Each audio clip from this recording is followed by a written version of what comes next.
ਸਨਮਾਨਯੋਗ ਗੁਰੂ ਰੂਪ ਸਾਧ ਸੰਗਤ ਜੀਓ, ਫਤਿਹ ਕਬੂਲ ਕਰਨੀ। ਵਾਹਿਗੁਰੂ ਜੀ ਕਾ ਖਾਲਸਾ, ਵਾਹਿਗੁਰੂ ਜੀ ਕੀ ਫਤਿਹ। ਸੱਚ ਤੱਕ ਪਹੁੰਚਣ ਦੀ ਵਿਚਾਰ ਸਿਲਸਿਲਾਵਾਰ ਆਪ ਸਰਵਨ ਕਰ ਰਹੇ ਹੋ। ਗੁਰੂ ਨਾਨਕ ਦੀ ਦ੍ਰਿਸ਼ਟੀ ਵਿੱਚ ਪ੍ਰਮਾਤਮਾ ਜੋ ਹੈ ਉਹ ਸੱਚ ਹੈ, ਔਰ ਜੋ ਸੱਚ ਹੈ ਉਹੀ ਪ੍ਰਮਾਤਮਾ ਹੈ। ਪ੍ਰਮਾਤਮਾ ਨੂੰ ਗੁਰੂ ਨਾਨਕ ਨੇ ਸੱਚ ਕਿਹਾ, ਤੇ ਸੱਚ ਦੀ ਬੜੀ ਲੰਬੀ ਚੌੜੀ ਵਿਆਖਿਆ ਹੈ ਮੂਲ ਮੰਤਰ ਦੇ ਵਿੱਚ, ਬਈ ਸੱਚ ਨਿਰਵੈਰ ਹੈ, ਸੱਚ ਨਿਰਭਉ ਹੈ, ਸੱਚ ਅਕਾਲ ਹੈ, ਸੱਚ ਅਜੋਨੀ ਹੈ। ਇਹ ਸਾਰੀਆਂ ਸੱਚ ਦੀਆਂ ਸਿਫਤਾਂ, ਇਹ ਸਾਰੀਆਂ ਸੱਚ ਦੀਆਂ ਖਾਸੀਅਤਾਂ, ਇਹ ਸਾਰੀਆਂ ਸੱਚ ਦੀਆਂ ਖੂਬੀਆਂ ਨੇ। ਕਿਉਂਕਿ ਸੱਚ ਅਜੋਨੀ ਹੈ, ਅਜਨਮਾ ਹੈ, ਜਨਮ ਮਰਨ ਤੋਂ ਰਹਿਤ ਹੈ। ਸੱਚ ਤੱਕ ਪਹੁੰਚੇ ਬਿਨਾ ਕੋਈ ਮਨੁੱਖ ਜਨਮ ਮਰਨ ਤੋਂ ਰਹਿਤ ਨਹੀਂ ਹੁੰਦਾ। ਔਰ ਮਨੁੱਖ ਜਿਹੜਾ ਆਇਆ ਹੈ ਇਹ ਸੱਚ ਤੱਕ ਪਹੁੰਚਣ ਵਾਸਤੇ ਹੀ ਆਇਆ ਹੈ। ਤੇ ਸੱਚ ਤੱਕ ਪਹੁੰਚਣਾ ਹੀ ਇਸ ਦਾ ਮਨੋਰਥ ਹੈ, ਇਸ ਦਾ ਪ੍ਰਯੋਜਨ ਹੈ। ਮਨੋਰਥ ਦੀ ਪੂਰਤੀ ਵਾਸਤੇ ਬੰਦੇ ਨੂੰ ਸਾਧਨ ਜੁਟਾਉਣੇ ਪੈਂਦੇ ਨੇ। ਬਿਨਾਂ ਸਾਧਨ ਤੋਂ ਮਨੋਰਥ ਦੀ ਪੂਰਤੀ ਹੁੰਦੀ ਨਹੀਂ। ਜਿਵੇਂ ਭੁੱਖ ਬੰਦੇ ਨੂੰ ਲੱਗੀ ਹੈ ਤੇ ਭੁੱਖ ਮਿਟਾਣੀ ਬੰਦੇ ਦਾ ਮਨੋਰਥ ਹੋਵੇ ਤਾਂ ਸਾਧਨ ਭੋਜਨ ਹੈ। ਭੋਜਨ ਤੋਂ ਬਿਨਾਂ ਭੁੱਖ ਨਹੀਂ ਮਿਟਦੀ। ਇੱਕ ਮੁਲਕ ਤੋਂ ਦੂਸਰੇ ਮੁਲਕ ਜਾਣਾ ਹੈ, ਕਿਸੇ ਥਾਂ ਸਫ਼ਰ ਕਰਨਾ ਹੈ, ਮਨੁੱਖ ਦਾ ਮਨੋਰਥ ਹੈ। ਪਰ ਬਿਨਾਂ ਕਿਸੇ ਅਸਵਾਰੀ ਤੋਂ ਇੱਕ ਮੁਲਕ ਤੋਂ ਦੂਸਰੇ ਮੁਲਕ, ਇੱਕ ਸ਼ਹਿਰ ਤੋਂ ਦੂਸਰੇ ਸ਼ਹਿਰ ਜਾਣਾ ਬੜਾ ਕਠਿਨ ਹੈ। ਤ੍ਰਿਖਾ ਲੱਗੀ ਹੈ ਬੰਦੇ ਨੂੰ, ਤੇ ਪਿਆਸ ਬੁਝਾਉਣਾ ਮਨੁੱਖ ਦਾ ਮਨੋਰਥ ਹੈ। ਪਰ ਬਿਨਾਂ ਪਾਣੀ ਤੋਂ ਪਿਆਸ ਨਹੀਂ ਬੁਝਣ ਲੱਗੀ। ਸਾਧਨ ਚਾਹੀਦੇ ਨੇ। ਮਨੋਰਥ ਹੈ ਮਨੁੱਖ ਦਾ ਸੱਚ ਤੱਕ ਪਹੁੰਚਣਾ। ਸਾਧਨ ਕੀ ਨੇ?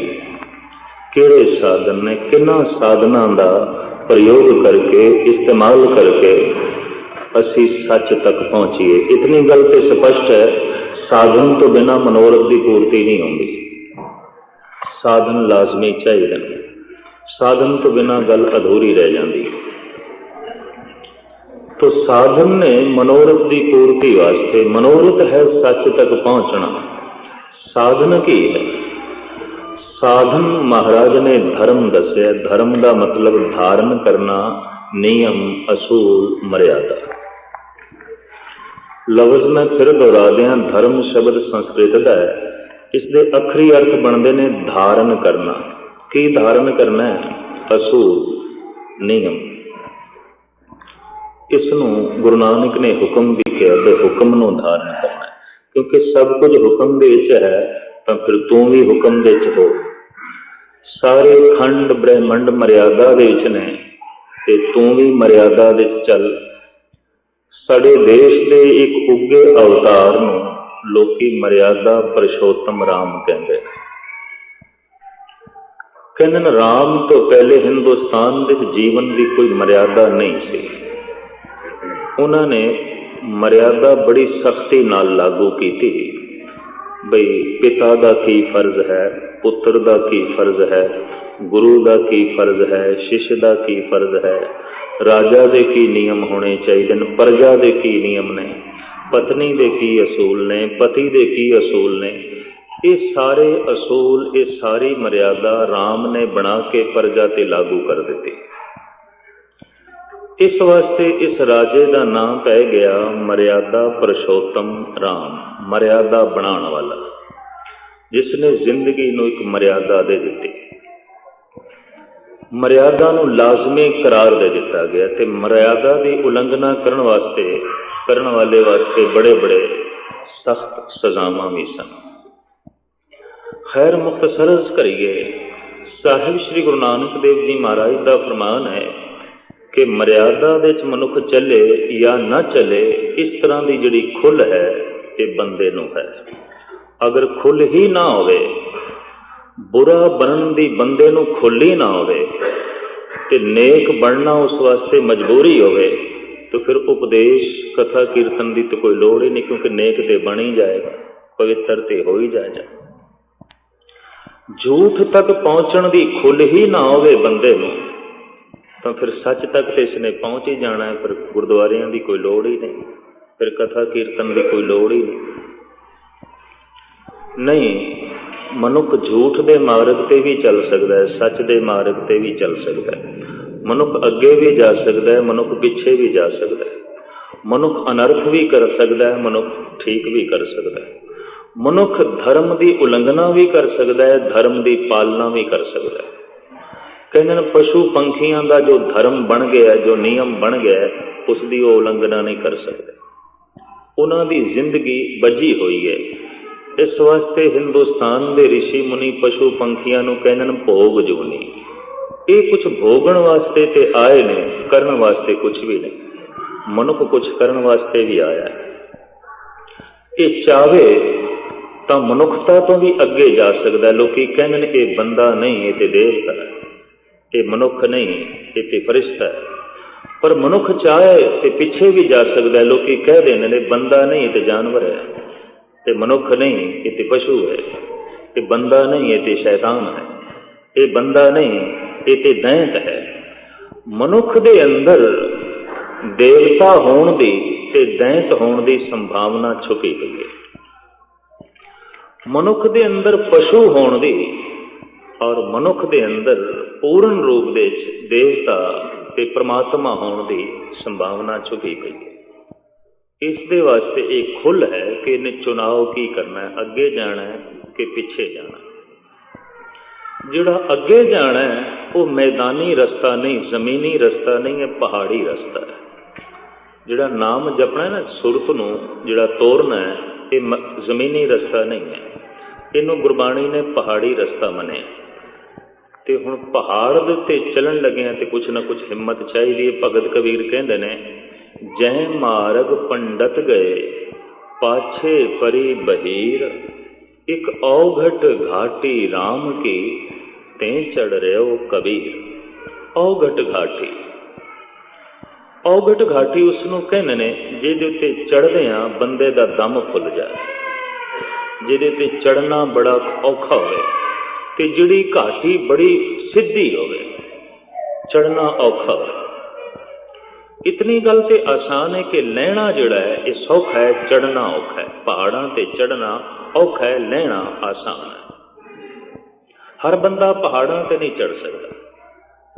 और पहाड़ ते चढ़न वास्ते शरीर दे ताजगी, शरीर दे ताकत, शरीर दे सफुर्ती चाहिए है।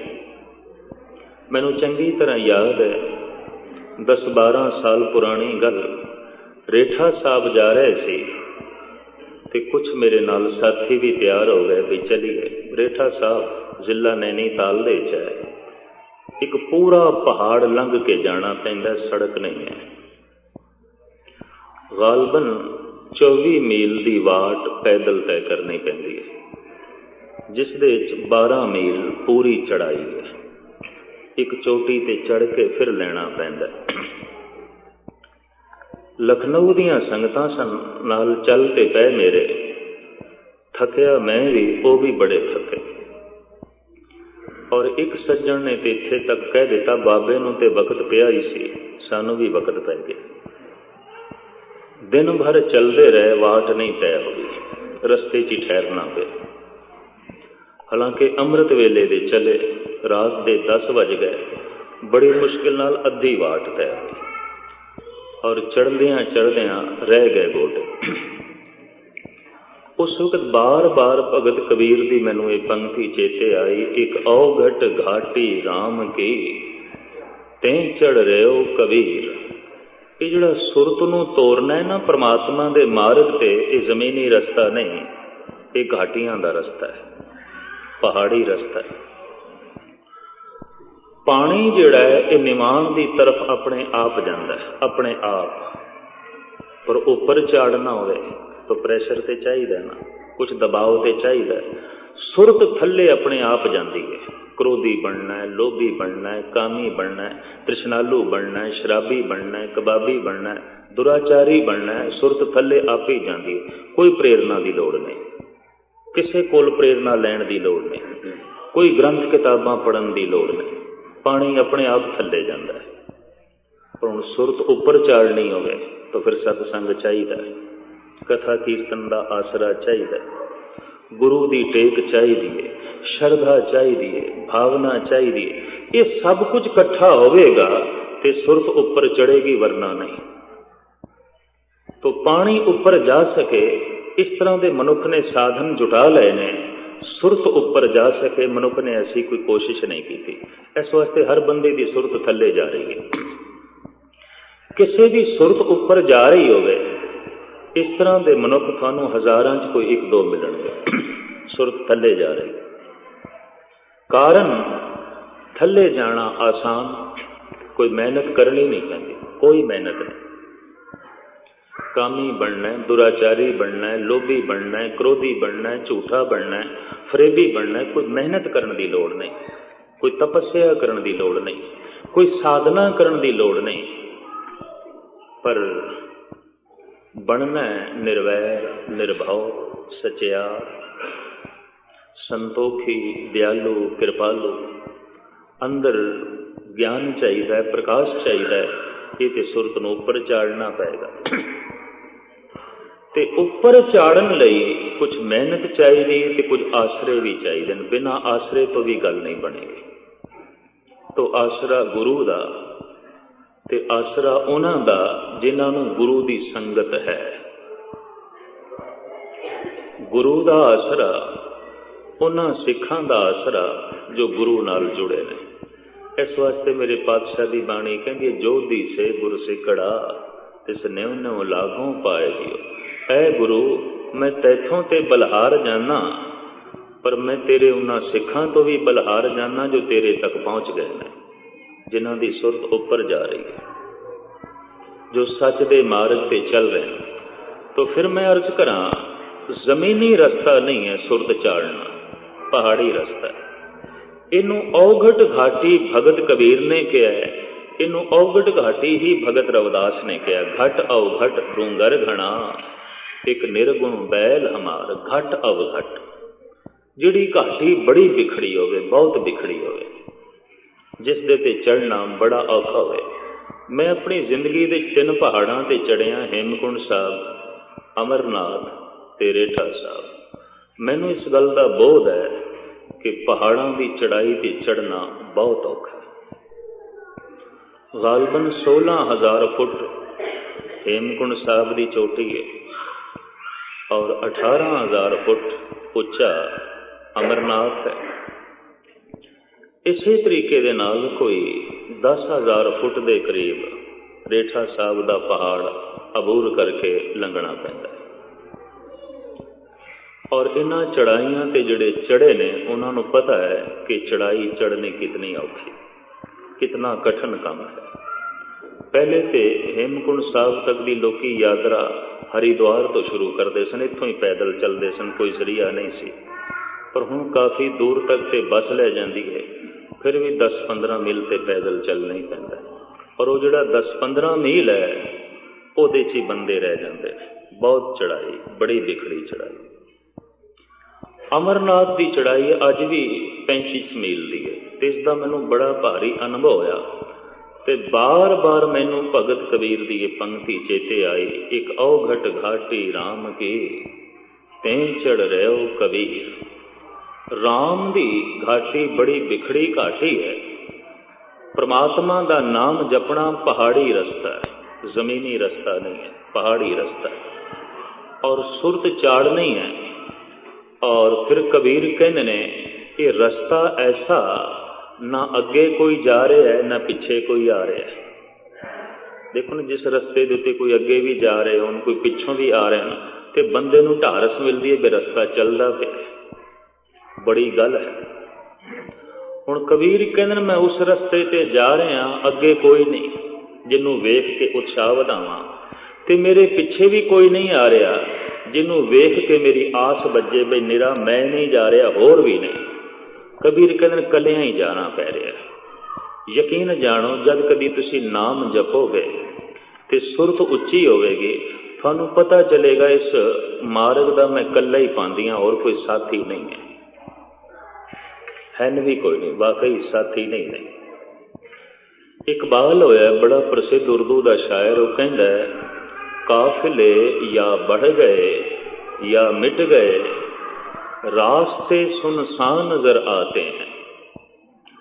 कहता जिहड़े काफिले कट्ठे मनुख चले सन ना खुदा दे मार्ग ते, वो कुछ ते पहुंच गए ने ते कुछ रस्ते च मर खप गए ने।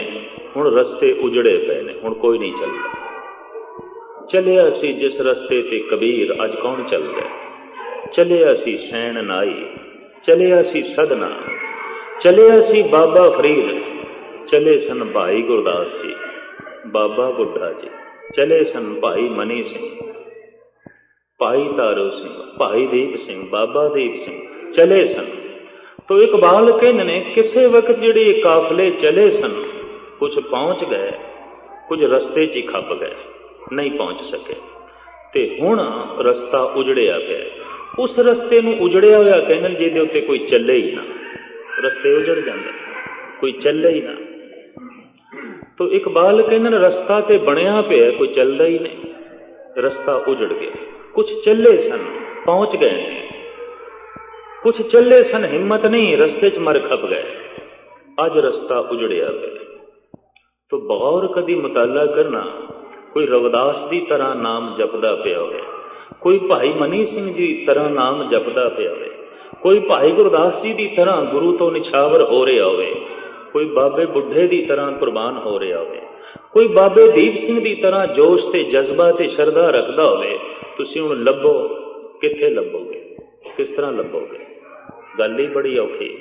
शराबी मिलणगे, कबाबी मिलणगे, झूठे मिलणगे, फरेबी मिलणगे, झगड़ालू मिलणगे, गल गल दे उत्ते झगड़ा करन वाले मिलणगे।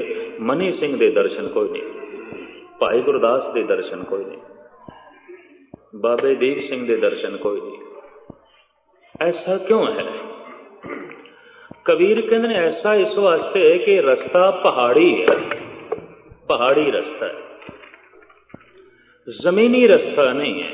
औघट घाटी राम की ते चढ़ रहे हो कबीर।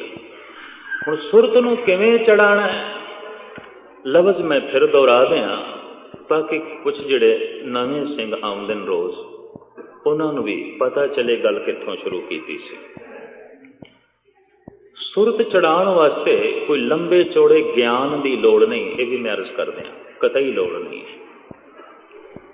और मैं इतना अर्ज कर दियां कि ठीक है कि अनपढ़ बंदा डॉक्टर नहीं बन सकता, वकील नहीं बन सकेगा, इंजीनियर नहीं बन सकता, अनपढ़ बंदा साइंसदान नहीं बन सकता, पर अनपढ़ बंदा भगत बन सकता है। गुरु ग्रंथ साहब जी महाराज की एक पंक्ति तुहाडे सामने रखा, जो प्राणी गोबिंद ध्यावे, पढ़िया अनपढ़िया परमगत पावे। चाहे पढ़ा लिखा है तो चाहे अनपढ़, क्योंकि यह जिहड़ी पढ़ाई है उत्थे काम नहीं आउंदी, कतई नहीं आउंदी काम। वरना अज जितनी पढ़ाई है जमीन के उत्ते इतनी पढ़ाई पहले कदी नहीं सी। मैं पढ़दा अपने हिंदुस्तान का इतिहास, कोई 100 मील के उत्ते एक छोटा जिहा आश्रम हुंदा सी, ਉਹਦੇ ਚ ऋषि मुनि बच्चों को पढ़ाते सन, ते बच्चे होंदे सन राज घरानियां दे राजकुमार। हर बंदा कौन पढ़ाता सी? राज घरानियां दे कोई 5-7 बच्चे होंदे सन, ऋषि मुनि पढ़ाते सन, या 2-4 किधरे होर आ जाते सन। इस तरीके नाल छोटे छोटे आश्रम चलते सन, ते एक आश्रम तो दूसरे आश्रम की विथ भी 100 मील की होंदी सी। 100 मील तक कोई विद्यालय नहीं, कोई गल नहीं, एक आश्रम होंदा सी। उस आश्रम दे विच भी बड़ी मुश्किल नाल 10-15 विद्यार्थी जो पढ़ते सन, ते पढ़ते की सन? शस्त्र विद्या, शास्त्र विद्या, ग्रह नक्षत्रों की विद्या, ज्योतिष विद्या, ये ऋषि मुनि पढ़ाते सन। ते अज जमीन के चप्पे चप्पे दे उत्ते स्कूल, कॉलेज, यूनिवर्सिटियां मौजूद ने, बड़ी तालीम है, बड़ी तालीम है। पर पता सियाणे की कहते हैं, मनुख अज जितना बेचैन है, अज जितना दुखी है, अज जितना इसका कुबड्डपना जाहिर हो रहा है, इस तो पहले कतई नहीं सी। अज जितना ये बेजार है, इतना पहले कतई नहीं सी। कारण ये जिहड़ी अज दी विद्या है इहदे नाल जिंदगी चलदी जरूर है, जिंदगी बदलदी नहीं, जीवन बदलदा नहीं, सिर्फ जीवन चलदा है, उपजीविका एक रोज ही है, इस तो इलावा होर कुछ नहीं। साहिबां दी बाणी कहंदी है, जो प्राणी गोबिंद ध्यावे, पढ़िया अनपढ़िया परमगत पावे। हुण मैं हिंदुस्तान विच देखदा लोकी कबीर नूं पढ़ के PhD पे करदे ने, कोई रविदास ते करदा पिया, कोई सूरदास ते कर रहा है, कोई बाबे फरीद ते करदे पे ने, बड़े बड़े डिप्लोमे लैंदे ने, बड़ियां बड़ियां उन्हां नूं सनदां मिलदियां ने, PhD करदे ने। पर हैरानगी दी गल, कबीर ते अनपढ़ सी, रविदास अनपढ़ सी। क्यों कि जिहड़े विद्यालय सन उन्हां दे पढ़ांदे सन ब्राह्मण रिशी, ते ब्राह्मण शूदर नूं दाखल नहीं करदे सन, शूदर नूं नहीं पढ़ांदे सन। ये सारे शूदर ने, इन्हां नूं कौन पढ़ावे? ये ते अनपढ़ रह गए। लेकिन अज इन्हां नूं पढ़ के लोग PhD करते हैं। बड़ी खोज हो रही है हिंदुस्तान विच, बड़ी कबीर ते, फरीद ते, सदने ते, सैन ते, नामदेव ते, गुरु नानक देव जी महाराज के उत्ते पता नहीं कितने प्रोफैसर, कितने आलमा ने किताबां लिखी ने, कितनी लंबी चौड़ी खोज हुई है गुरु नानक देव जी महाराज की बाणी ते। पर मैं इतनी अर्ज करदे हाँ, गुरु नानक किसी विद्यालय च नहीं गए। इतिहासक सबूत मैं थोड़े सामने रखा। पिता कालू जी ने तंग आके गुरु नानक देव जी महाराज नूं बिठा दिता गोपाल पांदे कोल, ते पांदे नूं कह दिता बई तुसी इस बच्चे नूं पढ़ाओ। गोपाल पांदे ने तख्ती दे उत्ते लिखिया ऊड़ा, और ये हुण सबूत मिल गए कि जिसनों तुसी गुरमुखी लिपि कहंदे हो, ये गुरु नानक तो पहले दी है। इसनों गुरु नानक ने नहीं बनाया, ये गुरु नानक तो पहले दी है। किताबां लभियां ने ऐसियां जिहड़ियां 2-2, 300 साल गुरु नानक तो पहले दियां लिखियां हुई। भाषा पंजाबी भाषा विभाग ने वो किताबां लभियां ने, उन्होंने सबूत मुहैया कर दिते ने। जिहड़े भाषा विग्यानी साडे देश विच मौजूद ने, उन्होंने खोज करके साबित किया है कि जिसनों असी गुरमुखी या पंजाबी लिपि कहने हैं, गुरु नानक तो पहले दी सी।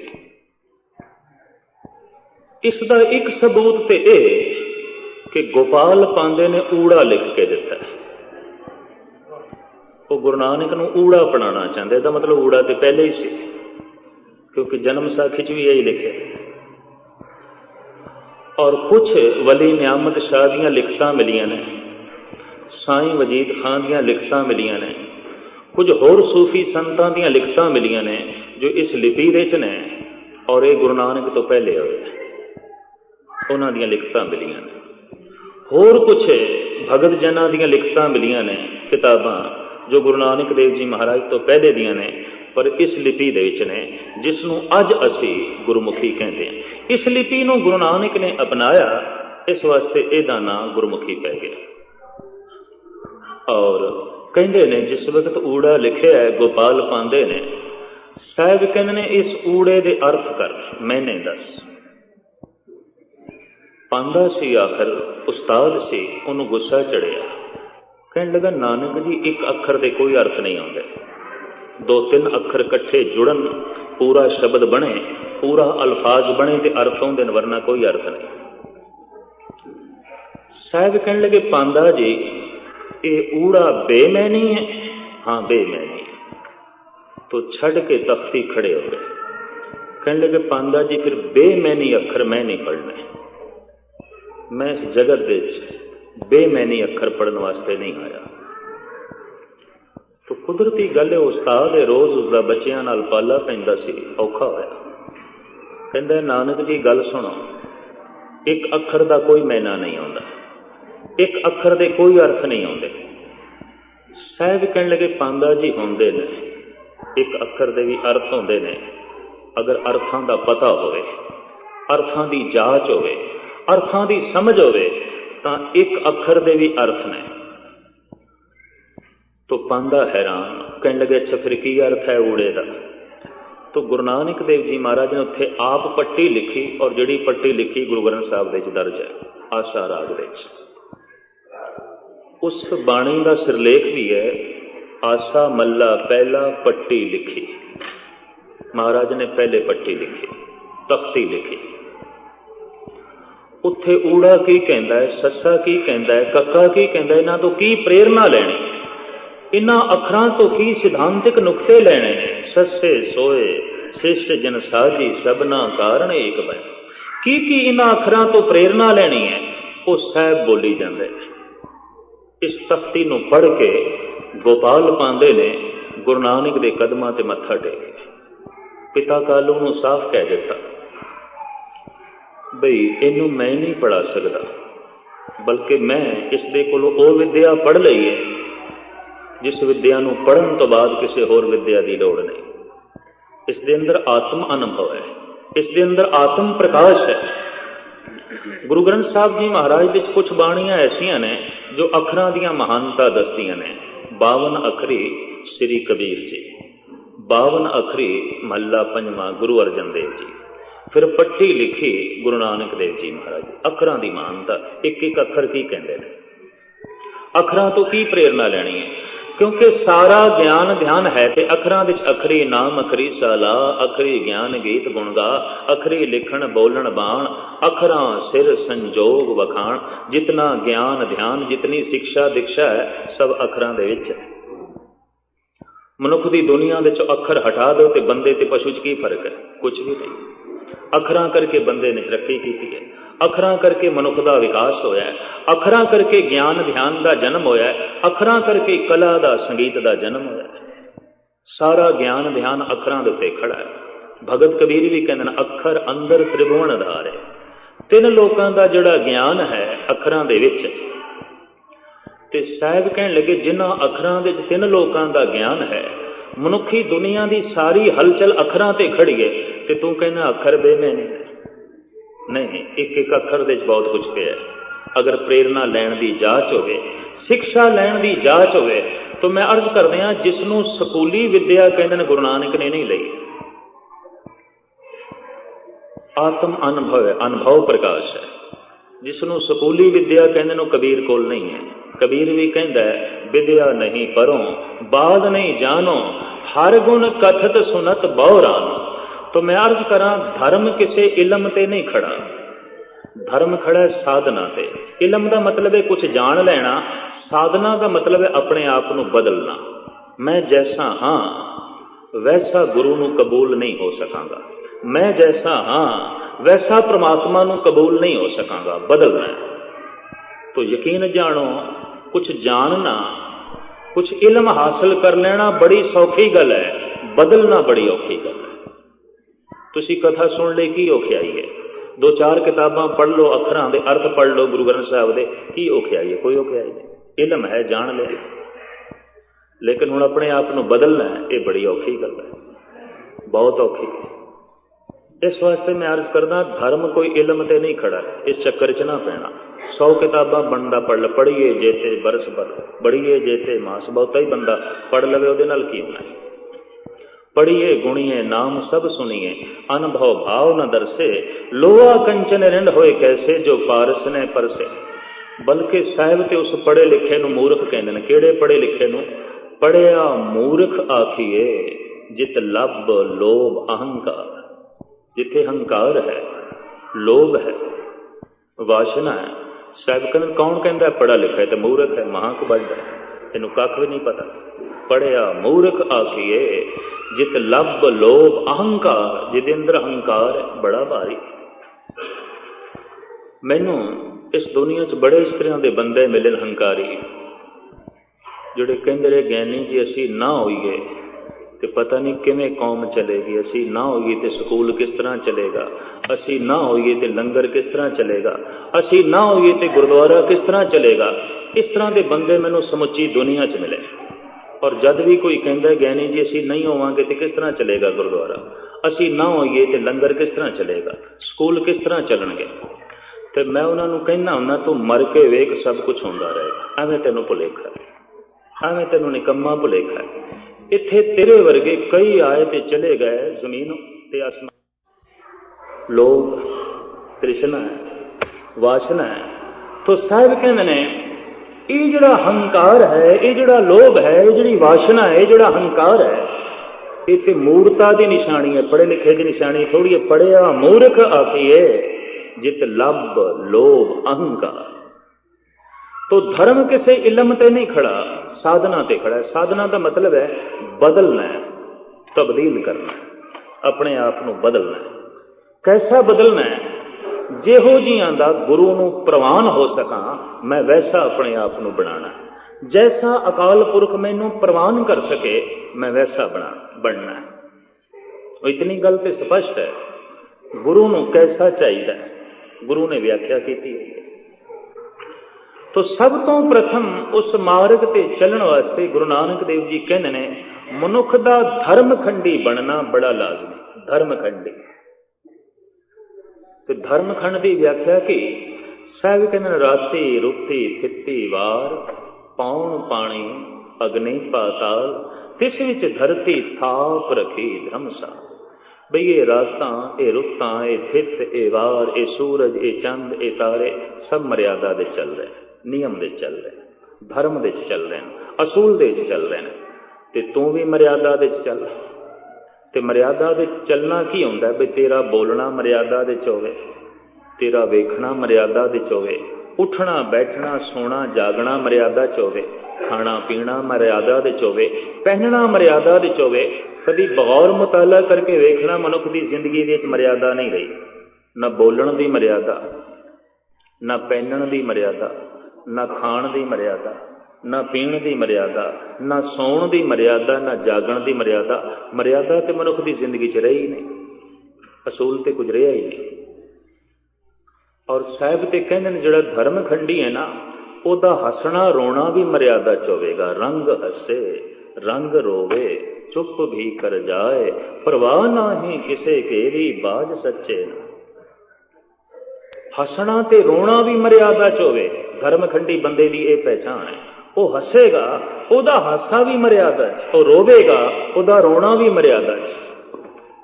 गुरु ग्रंथ साहब जी महाराज की बाणी च इसका बड़ा लंबा चौड़ा खुलासा मौजूद है। असी जद हसांगे दूजे की कमजोरी देख के, फ्राइड ने भी ऐसा किया है कि मनुख उदों ही हसदा है जब अपने नालों किसी को हीणा वेखदा है, कमजोर वेखदा। किसी को कोई दाग लग गया, किसी को कोई कलंक लग गया, किसी को कोई नुकसान हो गया, किसी की कोई बेइज्जती हो गई है, तो उन्होंने वेख के बंदा हस पैंदा है, हसदा है दूजियां की कमजोरी ते। चलदा चलदा अगला गिर गया, कोई बेइज्जती हो गई है, कोई कलंक लग गया, मनुख खिड़खिड़ा के हस पैंदा। ते मजाक भी जिहड़ी है ना, बंदा जब मजाक दे च हसदा है तो हासा तो उदों ही पैदा होगा जब दूजे को कमजोर साबित करोगे, वरना नहीं हो सकता। हसोगे किस तरह? इस वास्ते पंजाब दे कहंदे फलाना मेरे ते हसदा है, मेरे ते हसदा है, नहीं बर्दाश्त करते भाई फलाना मेरे ते हसदा है।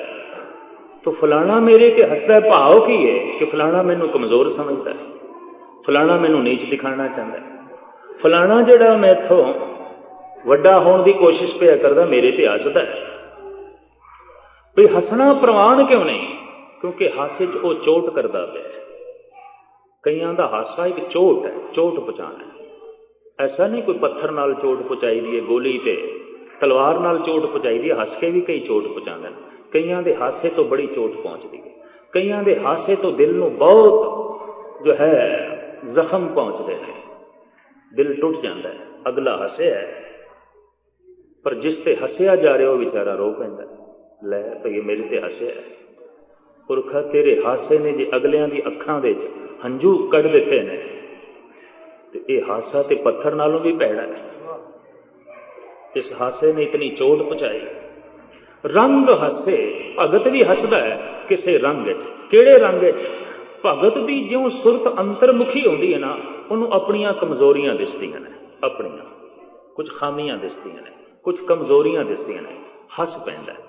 साहिब गुरु रामदास जी महाराज की पंक्ति बड़ी सुंदर कानड़े राग के अंदर साहिब कहते ने, हर जन गुण गावत हसया। हरि दा जन गुण गांदियां गांदियां हस पिया। बई क्यों? सुरत ज्यों अंतर्मुखी होई तो सब तो पहले जन्मां जन्मांतरां दे जिहड़े अंदर संस्कार पैना, कमजोरियां उन्हां दे दर्शन आउंदे ने। कदी नाम तुसीं जपण लगो ना, पहली दफा जपण लगोगे, अभ्यास करोगे, अपनियां कमजोरियां का पता चलेगा। तो जिन्हों अपनियां कमजोरियां का नहीं पता चलता पिया, जे अभ्यासी है भी नहीं, कोई नाम नहीं जप रहे, कोई तरबी नहीं। ਜਿਹਨੂੰ ਦੂਜਿਆਂ ਦੀ ਕਮਜ਼ੋਰੀਆਂ ਦਿਸਦੀਆਂ ਪੈਣ, ਆਪਣੀਆਂ ਨਹੀਂ, ਤੇ ਸੰਸਾਰੀ ਬੰਦਿਆਂ ਦੀ ਬਿਰਤੀ ਹੈ। ਥੋੜ੍ਹਾ ਜਿਹਾ ਮੈਂ ਦੇਖਦਾ ਲੋਕੀ ਨਿਤਨੇਮ ਕਰਨ ਲੱਗ ਪੈਣ, ਪਾਠ ਕਰਨ ਲੱਗ ਪੈਣ, ਫਿਰ ਜਗਤ ਨੂੰ ਹੀ ਬੁਰਾ ਆਖਣ ਲੱਗ ਪੈਣ, ਇਹ ਭੈੜਾ, ਇਹ ਭੈੜਾ, ਇਹ ਭੈੜਾ। ਇਸ ਤੋਂ ਪਤਾ ਚੱਲਦਾ ਕੋਈ ਰਸ ਨਹੀਂ ਹੁੰਦਾ, ਅੰਤਰਮੁਖੀ ਬਿਰਤੀ ਨਹੀਂ ਹੋਈ। ਕਿਉਂਕਿ ਅੰਤਰਮੁਖੀ ਜਦ ਬਿਰਤੀ ਆਉਂਦੀ ਹੈ ਤੇ ਆਪਣੀਆਂ ਕਮਜ਼ੋਰੀਆਂ ਦਾ ਪਤਾ ਚੱਲਦਾ ਹੈ, ਤੇ ਜਿਉਂ ਕਮਜ਼ੋਰੀਆਂ ਦਾ ਪਤਾ ਚੱਲਦਾ ਹੈ ਭਗਤ ਆਪਣੇ ਉੱਤੇ ਆਪ ਹੱਸ ਪੈਂਦਾ। ਬਸ ਇੰਨੀ ਗੱਲ ਹੈ। ਹਰ ਜਨ ਗੁਣ ਗਾਵਤ ਹਸਿਆ, ਉਹ ਆਪਣੇ ਉੱਤੇ ਆਪ ਹੱਸਦਾ ਹੈ। ਬਾਬਾ ਫਰੀਦ ਕਹਿੰਦੇ ਨੇ, ਕਾਲੇ ਮੈਡੇ ਕੱਪੜੇ ਕਾਲਾ ਮੈਡਾ ਵੇਸ, ਗੁਣ ਹੀ ਭਰਿਆ ਮੈਂ ਫਿਰਾਂ ਲੋਕ ਕਹਿਣ ਦਰਵੇਸ਼। ਮੈਂ ਗੁਨਾਹਾਂ ਨਾਲ ਭਰਿਆ, ਲੋਕੀ ਮੈਨੂੰ ਦਰਵੇਸ਼ ਕਹੀ ਜਾਂਦੇ ਨੇ, ਸੰਤ ਕਹੀ ਜਾਂਦੇ ਨੇ, ਫਕੀਰ ਕਹੀ ਜਾਂਦੇ ਨੇ। ਤਾਂ ਫਰੀਦ ਹੱਸ ਪੈਂਦਾ ਬਈ ਮੈਂ ਕੁਛ ਹੋਰ ਹਾਂ, ਲੋਕੀ ਕੁਛ ਹੋਰ ਸਮਝਦੇ। ਨਾਮ ਜਪਦਿਆਂ ਜਪਦਿਆਂ ਪਹਿਲੀਆਂ ਆਪਣੀ ਕਮਜ਼ੋਰੀਆਂ ਦਾ ਹੀ ਪਤਾ ਚੱਲਦਾ, ਤੇ ਉਹਨਾਂ ਨੂੰ ਵੇਖ ਕੇ ਕਈ ਦਫਾ ਮਨੁੱਖ ਹੈਰਾਨ ਵੀ ਹੋ ਜਾਂਦਾ ਹੈ, ਔਰ ਕਈ ਦਫਾ ਮਨੁੱਖ ਵਾਸਤੇ ਨਾਮ ਜਪਣਾ ਔਖਾ ਵੀ ਹੋ ਜਾਂਦਾ ਹੈ। ਅੱਗੇ ਪਿੱਛੇ ਬੰਦਾ ਚੰਗਾ ਬੈਠਾ ਹੁੰਦਾ ਹੈ ਤੇ ਤੁਸੀਂ ਸੁੰਦਰ ਗੁਟਕਾ ਲੈ ਕੇ ਜਪਜੀ ਸਾਹਿਬ ਦਾ ਪਾਠ ਕਰਨ ਲੱਗੋ, ਦੁਨੀਆ ਭਰ ਦੇ ਖਿਆਲ ਆਉਂਦੇ ਨੇ, ਕਦੀ ਕਰਕੇ ਦੇਖਣਾ। ਅੱਗੇ ਪਿੱਛੇ ਤੁਸੀਂ ਚੰਗੇ ਬੈਠੇ ਹੋਵੋਗੇ ਤੇ ਵਾਹਿਗੁਰੂ ਵਾਹਿਗੁਰੂ ਦਾ ਜਾਪ ਕਰੋ, ਉਹਦੇ 'ਚ ਧਿਆਨ ਜੋੜੋ, ਦੁਨੀਆ ਭਰ ਦੇ ਖਿਆਲ ਆਉਣਗੇ ਜਿਹੜੇ ਪਹਿਲੇ ਨਹੀਂ ਸਨ। ਪਤਾ ਐਸਾ ਕਿਉਂ? ਥੋੜ੍ਹਾ ਜਿਹਾ ਮਨ ਇਕਾਗਰ ਹੁੰਦਾ ਹੈ ਨਾ, ਤੇ ਅੰਦਰ ਪਏ ਹੋਏ ਬਹੁਤ ਜਿਹੜੇ ਸੰਸਕਾਰ ਨੇ ਉਹ ਸਾਹਮਣੇ ਆ ਜਾਂਦੇ। ਅੱਗੇ ਪਿੱਛੇ ਤੇ ਮਨ ਖਿੰਡਿਆ ਰਹਿੰਦਾ, ਅੰਤਰਮੁਖੀ ਹੁੰਦਾ ਨਹੀਂ। ਤੇ ਥੋੜ੍ਹਾ ਜਿਹਾ ਅੰਤਰਮੁਖੀ ਹੁੰਦਾ ਤਾਂ ਸਭ ਕੁਝ ਦਾ ਪਤਾ ਚੱਲਦਾ। ਇਹਦੇ ਉੱਤੇ ਮੈਂ ਇੱਕ ਉਦਾਹਰਣ ਦੇਣਾ ਹੁੰਦਾ, ਕਿਉਂਕਿ ਅਕਸਰ ਲੋਕੀ ਪੁੱਛ ਬੈਠਦੇ ਨੇ ਬਈ ਨਾਮ ਜਪਦੇ ਆ ਤੇ ਇਹ ਅੰਦਰ ਐਸੇ ਖਿਆਲ ਜਿਹੜੇ ਪਹਿਲੇ ਕਦੀ ਨਹੀਂ ਪੈਦਾ ਹੋਏ ਹੁੰਦੇ, ਉਦੋਂ ਕਿਉਂ ਪੈਦਾ ਹੁੰਦੇ? ਤੇ ਮੈਂ ਇੱਕ ਐਸਾ ਉਦਾਹਰਣ ਦੇਵਾਂ, ਠੀਕ ਹੈ ਪਿਛੋਕੜ ਨਾਲ ਸੰਬੰਧ ਰੱਖਦਾ ਹੈ। ਪੰਜਾਬ ਦੇ ਕਿਸਾਨ ਜਾਣਦੇ ਨੇ, ਜਦ ਕਣਕ ਬੀਜਦੇ ਨੇ ਨਾ ਤੇ ਫਿਰ ਕੀ ਦੇਖਦੇ ਨੇ, ਬੀਜੀ ਕਣਕ ਹੈ ਪਰ ਨਾਲ ਬਥੂਆ ਵੀ ਪੈਦਾ ਹੋ ਗਿਆ, ਘਾਸ ਵੀ ਪੈਦਾ ਹੋ ਗਿਆ। ਹੁਣ ਕਿਸਾਨ ਸੋਚੀ ਪੈ ਜਾਂਦਾ, ਬੀਜੀ ਤੇ ਮੈਂ ਕਣਕ ਹੈ, ਬਥੂਆ ਤੇ ਮੈਂ ਬੀਜਿਆ ਨਹੀਂ, ਘਾਸ ਤੇ ਮੈਂ ਬੀਜੀ ਨਹੀਂ, ਇਹ ਕਿੱਥੋਂ ਜੰਮ ਪਈ, ਇਹ ਕਿਉਂ ਜੰਮ ਪਈ ਹੈ, ਇਹ ਮੇਰੇ ਖੇਤ 'ਚ ਕਿਉਂ ਪੈਦਾ ਹੋ ਗਈ? ਮੈਂ ਤੇ ਸਿਰਫ ਕਣਕ ਬੀਜੀ, ਬਥੂਆ ਬੀਜਿਆ ਨਹੀਂ। ਪਰ ਠੀਕ ਹੈ, ਕਣਕ ਤੂੰ ਅੱਜ ਬੀਜੀ ਹੈ, ਬਥੂਏ ਦੇ ਬੀਜ ਤੇ ਪਹਿਲੇ ਦੇ ਪਏ ਨੇ, ਘਾਸ ਦੇ ਬੀਜ ਤੇ ਪਹਿਲੇ ਦੇ ਪਏ ਨੇ। ਪੁਰਖਾ ਨਾਮ ਤੂੰ ਅੱਜ ਜਪਣ ਲੱਗਾ ਹੈ ਤੇ ਦੁਨੀਆ ਭਰ ਦੇ ਅਨਰਥ ਭਰੇ ਵਿਚਾਰ ਤੇ ਪਹਿਲੇ ਦੇ ਹੀ ਪਏ ਨੇ, ਕਈ ਜਨਮਾਂ ਦੇ ਪਏ। ਜਿਉਂ ਬੰਦਾ ਨਾਮ ਜਪਣ ਲੱਗਦਾ ਹੈ, ਉਹ ਅੰਦਰੋਂ ਬਥੂਆ ਵੀ ਪੈਦਾ ਹੋ ਜਾਂਦਾ, ਘਾਸ ਵੀ ਪੈਦਾ ਹੁੰਦੀ, ਉਹ ਤਰ੍ਹਾਂ ਤਰ੍ਹਾਂ ਦੇ ਖਿਆਲ ਵੀ ਪੈਦਾ ਹੁੰਦੇ ਨੇ। ਕਈ ਬੰਦੇ ਤੇ ਇੱਥੇ ਹੀ ਛੱਡ ਦਿੰਦੇ ਨੇ ਬਈ ਕੀ ਜਪਣਾ, ਛੱਡੋ। ਇਸ ਵਾਸਤੇ ਮੈਂ ਕਹਿੰਦਾ ਤੇ ਵਿਖੜੀ ਘਾਟੀ ਹਰ ਬੰਦੇ ਦਾ ਕੰਮ ਨਹੀਂ। ਇੱਥੇ ਤਿੱਥੇ ਜੋਧ ਮਹਾਬਲ ਸੂਰ, ਤੇ ਸੂਰਮੇ ਚਾਹੀਦੇ ਨੇ, ਬੜੇ ਮਿਹਨਤਵਾਨ ਬੰਦੇ ਚਾਹੀਦੇ ਨੇ, ਬੜੇ ਹਿੰਮਤੀ ਬੰਦੇ ਚਾਹੀਦੇ ਨੇ, ਜੋ ਆਪਣੀ ਜ਼ਿੰਦਗੀ ਨੂੰ ਕੋਈ ਤਰਤੀਬ ਦੇ ਸਕਣ। ਉਹਨਾਂ ਦਾ ਹਾਸਾ ਵੀ ਮਰਿਆਦਾ ਦੇ 'ਚ ਹੋਵੇ, ਕਿਸੇ ਨੂੰ ਚੋਟ ਪਹੁੰਚਾਉਣ ਵਾਲਾ ਨਾ ਹੋਵੇ। ਉਹਨਾਂ ਦਾ ਰੋਣਾ ਵੀ ਕਿਸੇ ਮਰਿਆਦਾ ਦੇ 'ਚ ਹੋਵੇ। ਤੁਸੀਂ ਆਖੋ ਭਗਤ ਰੋਂਦੇ ਵੀ ਨੇ, ਰੋਂਦੇ ਨੇ। ਸਾਹਿਬ ਗੁਰੂ ਅਰਜਨ ਦੇਵ ਜੀ ਮਹਾਰਾਜ ਦਾ ਫਰਮਾਨ, ਉਹ ਰਹਿ ਨਾ ਸਕਾਂ ਬਿਨ ਦੇਖੇ ਪ੍ਰੀਤਮਾ, ਮੈਂ ਨੀਰ ਵਹੇ ਵਹਿ ਚੱਲੇ ਜੀ। ਕੋਈ ਪੁੱਤਰ ਦੇ ਵਿਛੋੜੇ 'ਚ ਰੋਂਦਾ ਹੈ, ਕੋਈ ਧਨ ਦੇ ਵਿਛੋੜੇ 'ਚ ਰੋਂਦਾ ਹੈ, ਕੋਈ ਇੱਜ਼ਤ ਦੇ ਵਿਛੋੜੇ 'ਚ ਰੋਂਦਾ ਹੈ, ਕੋਈ ਪਰਿਵਾਰ ਦੇ ਵਿਛੋੜੇ 'ਚ ਰੋਂਦਾ ਹੈ, ਕੋਈ ਮਿੱਤਰਾਂ ਦੇ ਵਿਛੋੜੇ 'ਚ ਰੋਂਦਾ ਹੈ, ਪਰ ਕੋਈ ਰੱਬ ਦੇ ਵਿਛੋੜੇ 'ਚ ਰੋਂਦਾ ਹੈ। ਤੇ ਵਿਛੋੜਾ, ਤੇ ਵਿਛੋੜਾ ਰੋਣੇ ਨੂੰ ਜ਼ਰੂਰ ਜਨਮ ਦੇਵੇਗਾ। ਚਾਹੇ ਰੱਬ ਦਾ ਵਿਛੋੜਾ ਹੈ, ਚਾਹੇ ਗੁਰੂ ਦਾ ਵਿਛੋੜਾ ਹੈ, ਚਾਹੇ ਪਰਿਵਾਰ ਦਾ ਵਿਛੋੜਾ ਹੈ, ਚਾਹੇ ਮਿੱਤਰਾਂ ਦਾ ਵਿਛੋੜਾ ਹੈ। ਵਿਛੋੜੇ ਦਾ ਮਤਲਬ ਉਸਨੇ ਅਸ਼ਕਬਾਰ ਕਰ ਦੇਣਾ ਹੈ। ਤੇ ਜਿਹੜਾ ਵਿਛੋੜੇ ਨੂੰ ਮਹਿਸੂਸ ਕਰਦਾ ਉਹ ਜਜ਼ਬਾਤੀ ਸ਼ਰਧਾਲੂ ਜ਼ਰੂਰ ਹੋਵੇਗਾ। ਸਾਰੇ ਸੰਬੰਧ ਜਜ਼ਬਿਆਂ ਕਰਕੇ ਨੇ। ਅੰਦਰ ਜਜ਼ਬਾ ਨਾ ਹੋਵੇ, ਪਰਿਵਾਰ ਨਾਲ ਸੰਬੰਧ ਨਹੀਂ ਜੁੜਨਗੇ। ਸਾਰੇ ਸੰਬੰਧ ਜਜ਼ਬਿਆਂ ਤੇ ਖੜੇ ਨੇ। ਕਦੀ ਬਗੌਰ ਮੁਤਾਲਾ ਕਰੋ, ਜਜ਼ਬਾਤ ਤੋਂ ਹੀਣਾ ਜਿਹੜਾ ਮਨੁੱਖ ਹੈ, ਨਾ ਪਰਿਵਾਰ ਨਾਲ ਜੋੜ ਸਕੇਗਾ, ਨਾ ਕਰਤਾਰ ਨਾਲ ਜੋੜ ਸਕੇਗਾ। ਜਜ਼ਬਿਆਂ ਕਰਕੇ ਤੇ ਗੱਲ ਬਣਦੀ, ਜਜ਼ਬਿਆਂ ਨਾਲ ਹੀ ਤੇ ਸੰਬੰਧ ਜੁੜਦਾ ਹੈ। ਮਿੱਤਰਾਂ ਦਾ ਸੰਬੰਧ ਹੈ, ਪਿਓ ਪੁੱਤਰ ਦਾ ਸੰਬੰਧ ਹੈ, ਕਿਸ ਤੇ ਖੜਾ? ਜਜ਼ਬਿਆਂ ਤੇ ਖੜਾ। ਅੰਦਰੋਂ ਜਜ਼ਬੇ ਠੰਡੇ ਪੈ ਜਾਣ, ਕੌਣ ਪਿਓ ਹੈ, ਕੌਣ ਪੁੱਤਰ ਹੁੰਦਾ ਹੈ, ਗੱਲ ਖਤਮ। ਕੌਣ ਭਰਾ ਹੁੰਦਾ ਹੈ, ਕੌਣ ਭੈਣ ਆਉਂਦੀ ਹੈ, ਕੋਈ ਵੀ ਨਹੀਂ। ਕੌਣ ਮਿੱਤਰ ਹੁੰਦੇ ਨੇ, ਹੁਣੇ ਹੀ ਸੰਬੰਧ ਟੁੱਟ ਜਾਣਗੇ। ਇਹ ਸਾਰੇ ਸੰਬੰਧ ਜਜ਼ਬਿਆਂ ਤੇ ਖੜੇ ਨੇ, ਜਜ਼ਬਾਤ ਤੇ ਖੜੇ ਨੇ। ਤੇ ਜਜ਼ਬਾਤ ਬਿਲਕੁਲ ਠੰਡੇ ਪੈ ਜਾਣ, ਕੌਣ ਗੁਰੂ ਹੁੰਦਾ ਹੈ, ਕੌਣ ਰੱਬ ਹੁੰਦਾ ਹੈ, ਗੱਲ ਖਤਮ। ਸੰਬੰਧ ਸਾਰੇ ਜਜ਼ਬਿਆਂ ਤੇ ਖੜੇ ਨੇ, ਜਜ਼ਬਾਤ ਤੇ ਖੜੇ ਨੇ। ਤੋ जिस वक्त मनुख संबंध टुटदे वेखदा है, विछोड़ा आउंदा है पुत्र दा, मित्र दा, परिवार दा, संसार दा, मनुख रो पैंदा है, भगत भी रोंदा है गुरु दे विछोड़े च, ईश्वर दे विछोड़े च। भाई साहब भाई नंद लाल कहंदे ने, बड़ी कीमती उन्हां दी रुबाई है दीवाने गोया विच मैं तुहाडे सामने रखां।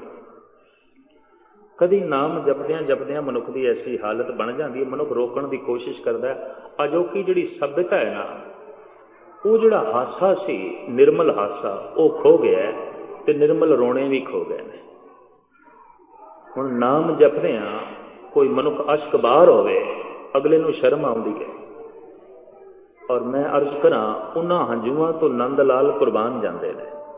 भाई साहब भाई नंद लाल कहंदे ने, शाहे उम्मीद आशिक हर गिस समर नगीरद। समर कहते ने फल नूं, ते भाई जी कहते ने तू उम्मीद का बूटा लाया, आशा का बूटा लाया, भी इनू नाम का फल लगे, मिलाप का फल लगे, नहीं लगेगा। शाहे उम्मीद आशिक हर गिस समर नगीरद, अज आब अशके मैं जगां ता सबज तरना बाशद। जितने चिर तक अखां दा जल इस आशा दे बूटे विच तू नहीं पांदा, मिलाप दा फल नहीं लगेगा।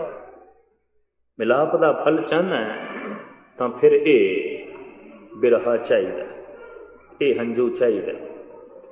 और इन्हां दा बड़ा भारी जिक्र है। साहिब गुरु नानक देव जी महाराज कहते हैं, भगत हसदा है किसी रंग विच, भगत रोंदा है किसी रंग विच। रंग हसे रंग रोवे, चुप भी कर जाए, परवाह ना ही किसे केरी, बाज सच्चे ना है। बेपरवाह हुंदा, बेपरवाह सदा रंग हर के जाको पाक स्वामी।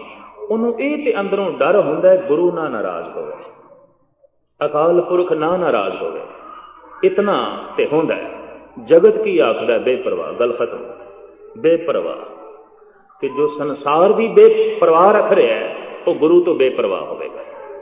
जो बंदियां नूं सामने रख रहा है भी वो ना नाराज हो जाए, किधरे ओ औखा ना हो जाए, ओ औखा ना हो जाए, तो खिमा करनी ऐसे मनुख नूं फिर गुरु नूं एक पासे करना पएगा, लाजमी करना पएगा। पर जिहड़ा जगत तो बेपरवाह है, किहड़ा बेपरवाह है? जिन्हों सिर्फ एक दी परवाह। बेपरवाह सदा रंग हर के जाको पाक स्वामी। रंग हसे रंग रोवे, चुप भी कर जाए, परवाह ना ही किसे केरी, बाज सच्चे ना। एक सच तो बिना होर किसे दी परवाह नहीं। उहदी कोशिश होंदी है मैथों कुछ ऐसा कम ना हो जाए कि मेरा सच नाल संबंध टुट जाए, कोई ऐसा मैथों फेल ना हो, कोई ऐसा मैथों कम ना हो जिहदे नाल किधरे गुरु ना नाराज हो जाए, अकाल पुरख तो संबंध ना टूटे, ते संसारी दी की पहचान, कोई ऐसा कम ना हो जाए, फलाना सिंह ना नाराज हो जाए, फलाना ना नाराज हो जाए, फलाना ना नाराज हो जाए। ते इहो जिहियां दियां गल्लां नूं सामने रखण वाला जिहड़ा मनुख है वो संसारी है, भगत नहीं है। और कोई जिंदगी विच परिवर्तन ते तब्दीली नहीं आएगी। एक निक्की जी गाथा मैं कहां कि भगत बेपरवाह हुंदे ने।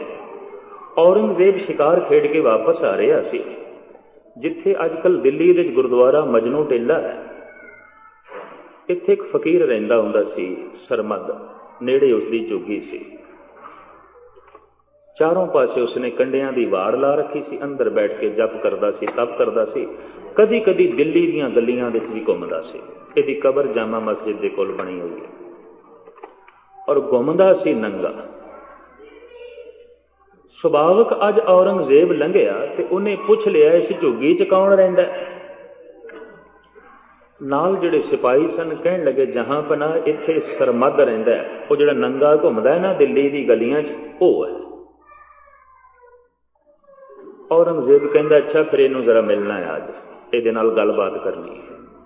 हुण चारों पासे कंडियां दी वाड़ सी, वो सिपाहियां ने हटा दित्ती।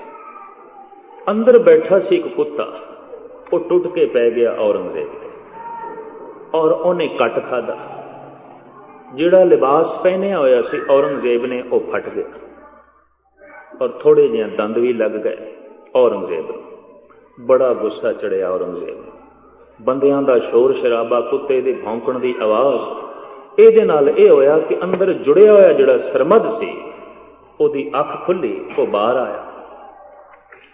ਕੀ ਦੇਖਦਾ ਹੈ? ਵਕਤ ਦਾ ਸ਼ਹਿਨशाह ਹਿੰਦੁਸਤਾਨ ਦਾ ਬਾਦਸ਼ਾਹ ਸਾਹਮਣੇ ਖੜਾ ਹੈ, ਸਿਪਾਹੀ ਨੇ, ਔਰ ਬੜਾ ਗੁੱਸੇ 'ਚ ਖੜਾ ਹੈ। ਸਰਮਦ ਨੂੰ ਵੇਖ ਕੇ ਔਰੰਗਜ਼ੇਬ ਕਹਿਣ ਲਗਾ, ਦਰੇ ਦਰਵੇਸ਼ ਰਾਂ ਦਰਬਾਂ ਨਾ ਬਾਇਆ। ਦਰਵੇਸ਼ਾਂ ਦੇ ਬੂਹੇ ਤੇ ਕੁੱਤਾ ਨਹੀਂ ਚਾਹੀਦਾ, ਤੂੰ ਕਿਉਂ ਰੱਖਿਆ? ਤੂੰ ਫਕੀਰ ਹੋ ਕੇ ਕੁੱਤਾ ਕਿਉਂ ਰੱਖਿਆ? ਤੈਨੂੰ ਕੀ ਲੋੜ ਪੈ ਗਈ? ਤੂੰ ਇੱਕ ਫਕੀਰ ਝੁੱਗੀ 'ਚ ਰਹਿਣਾ, ਤੇਰੇ ਤਨ ਤੇ ਕੱਪੜੇ ਵੀ ਕੋਈ ਨਹੀਂ, ਤੂੰ ਕੁੱਤਾ ਕਿਉਂ ਰੱਖੇ? ਦਰੇ ਦਰਵੇਸ਼ ਰਾਂ ਦਰਬਾਂ ਨਾ ਬਾਇਆ।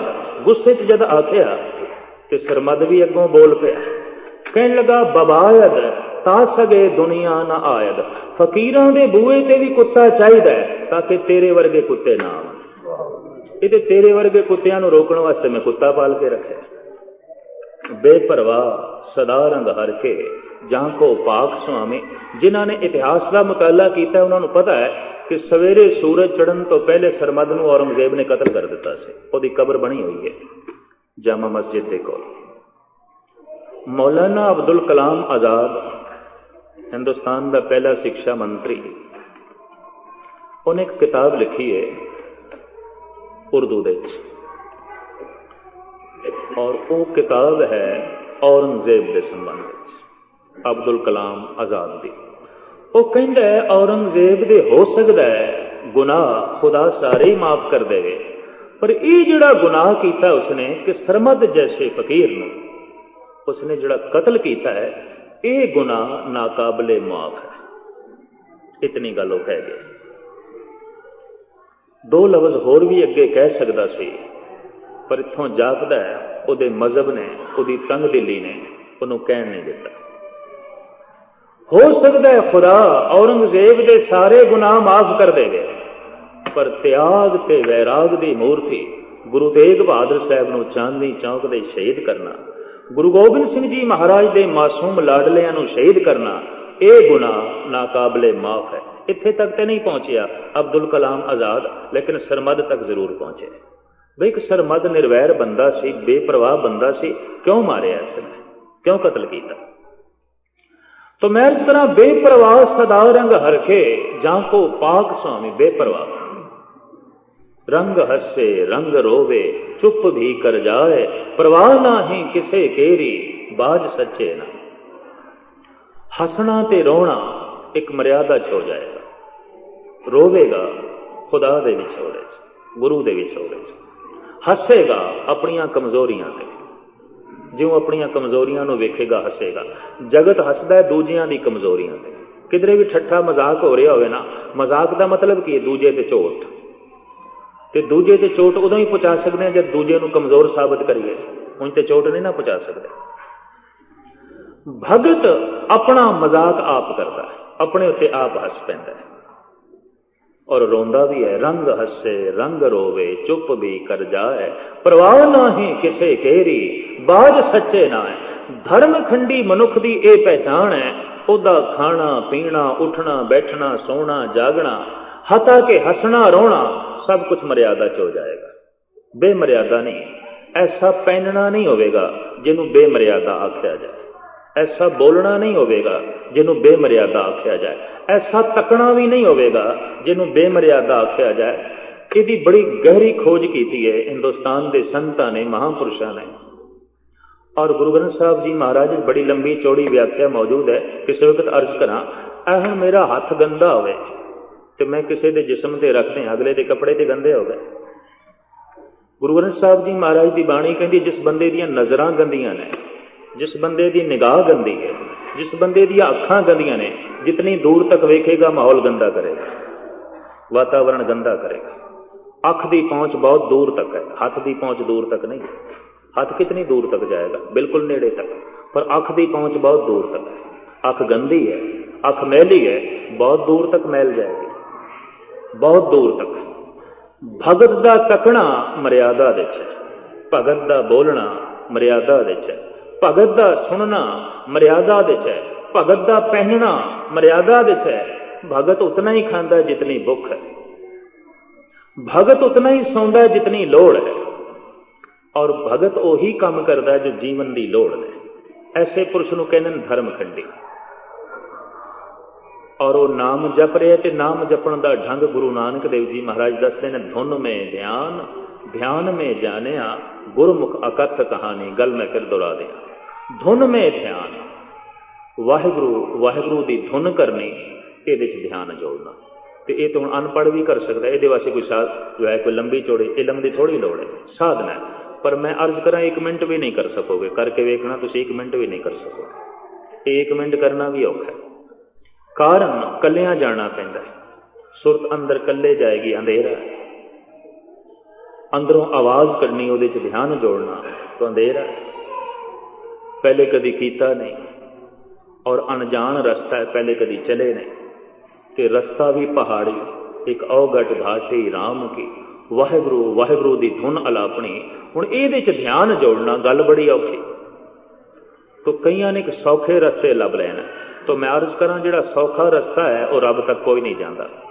घूम फिर के मेरे उत्ते कई बंदियां ने इस ढंग के सवाल किए ने, कोई सौखा तरीका नहीं है नाम जपण का। तो मैं कोई अर्ज कर देना हुन्ना कि सौखे तरीके नाल धन जरूर कमाया जा सकता है, धन की लाटरी भी निकल आती है, सौखे तरीके नाल धर्म नहीं कमाया जा सकता। आखण औखा साचा ये बहुत औखा है।